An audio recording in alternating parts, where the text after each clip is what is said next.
Ito na, Pak. Oh, nakita niyo to? Ito yung low carb ube biko with latik toppings na na-order ko kahapon sa Skin Metro Low Carb Cafe kasi nag-bazaar sila doon sa Abriza Mall sa Davao. So ito, napa-order ako kasi na-miss ko ito. Oh, sino bang hindi nakakamiss sa biko? Tignan nyo yan, itsura pa lang, napakalami na nito.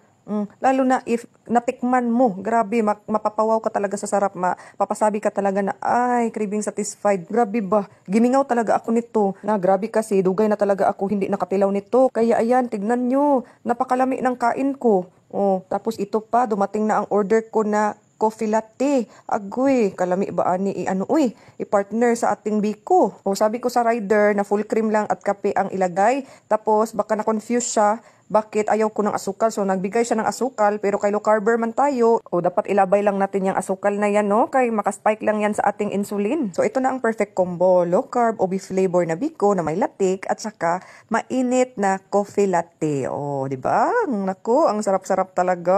Grabe, craving satisfied na naman ngayong araw.